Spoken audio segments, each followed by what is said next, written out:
आप सभी लोगों का मेरे मेफ टीवी और यूट्यूब चैनल में हार्दिक स्वागत है। तो आज मैं आपसे गूगल पर बात करने वाला हूँ। आजकल गूगल आने से हमारे को कितना फ़ायदा है और कितना नुकसान है, और हमारे गूगल की हमारी ज़िंदगी, हमारी लाइफ में कितनी अहमियत है, ये मैं आज आपको पूरा यहाँ पर बताने वाला हूँ।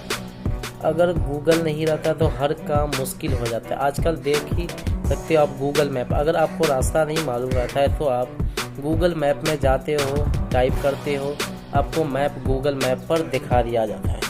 आप हर एक पॉसिबल काम भी यहाँ पर कर सकते हैं। अब कुछ भी गूगल के वजह से इम्पॉसिबल नहीं रहा। अब गूगल पर कुछ भी टाइप कर दो तो गूगल उसका आंसर दे ही देता है। गूगल एक सर्चिंग इंजन है।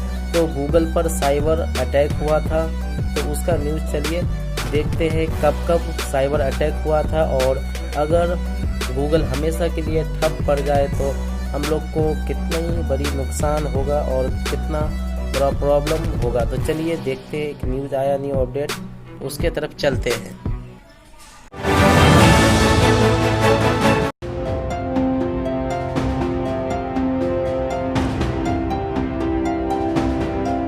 इंटरनेट हमारी जिंदगी का एक अहम हिस्सा बन चुका है, लेकिन इंटरनेट जितनी काम की चीज है उतना ही खतरनाक हथियार भी है। अगर अब दुनिया में वर्ल्ड वॉर वाले हालात बनते हैं तो जंग मैदान पर नहीं बल्कि इंटरनेट की दुनिया में होगी। 20वीं सदी परमाणु युद्ध के लिए जानी जाती थी, वैसे ही 21वीं सदी साइबर युद्ध की है।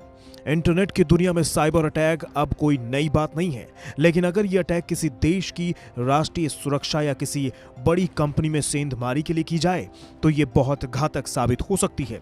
दरअसल दुनिया का सबसे बड़ा साइबर अटैक 2017 में गूगल पर किया गया था, जिसका खुलासा अब जाकर गूगल ने किया है।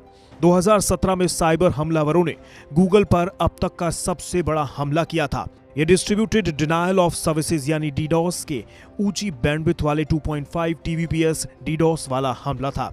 उस समय इस साइबर अटैक से निपटने में गूगल को लगभग 6 महीने का समय लगा था। डीडोस यानी डिस्ट्रीब्यूटेड डिनायल ऑफ सर्विसेज को आसान शब्दों में समझें तो इस तरह का अटैक किसी नेटवर्क या वेबसाइट का ट्रैफिक कम करने के लिए किया जाता है। मतलब इस तरह के अटैक से कोई भी नेटवर्क या वेबसाइट बंद पड़ सकती है, जाम हो सकती है। अगर आप इस दौरान किसी अटैक हुई वेबसाइट को इस्तेमाल करना चाहें तो आप नहीं कर पाएंगे। मतलब सीधा सा है कि इस तरह के अटैक को इसलिए किया जाता है ताकि किसी वेबसाइट या नेटवर्क को डाउन किया जा सके। गूगल ने सितंबर 2017 में इस बड़े बैंडविड्थ वाले साइबर हमले को नाकाम किया था। कंपनी के मुताबिक ये साइबर हमला काफी ताकतवर था। ये 2016 में हुए मिराई बॉटनेट पर हुए 623 जीबीपीएस की तुलना में 4 गुना बड़ा था। यह अब तक का सबसे ऊंची बैंडविड्थ वाला हमला था। इस हमले में एक साथ हजारों आईपी को निशाना बनाया गया था। गूगल के मुताबिक इतनी ऊंची बैंडविड्थ पर साइबर हमला किसी एक व्यक्ति या किसी कंपनी के लिए संभव नहीं। कंपनी ने खुलासा किया कि यह हमला चीन से किया गया था। गूगल के मुताबिक इतना बड़ा और व्यापक साइबर हमला सरकार की मंजूरी के बिना संभव नहीं है। लेकिन आप सोच रहे होंगे कि इस तरह के हमले से किसी को क्या फायदा होता होगा। दरअसल इस तरह का अटैक करने के पीछे का मकसद प्रतिस्पर्धा हो सकती है, यानी कंपटीशन। ऐसे में अटैक करने या कराने वाला पीड़ित नेटवर्क या वेबसाइट को जाम करके या पूरी तरह डाउन करके उसके ट्रैफिक को अपने नेटवर्क पर ला सकता है।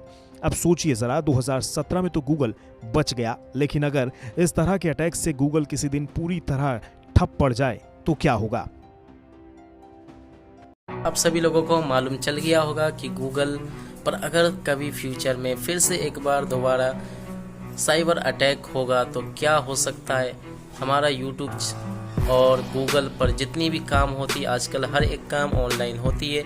अगर ये इस पर अटैक हो जाए तो फिर से डिजिटल लाइफ चली जाएगी। फिर से हम लोग को वही पुराना काम करना पड़ेगा जिसमें हार्ड वर्क होता था। ये सॉफ्टवेयर आईटी सेक्टर पूरा क्लोज हो जाएगा, कुछ भी नहीं रहेगा बचा। तो आज का हमारा टॉपिक यहीं तक था, तो चलिए समाप्त हो चुका है। तो मिलेंगे फिर ऐसे ही धमाकेदार वीडियो के साथ। तो चलिए चैनल को सब्सक्राइब कर दे और बेल आइकन प्रेस कर दे कि कोई भी छोटी से छोटी अपडेट आपसे मिस ना हो सके।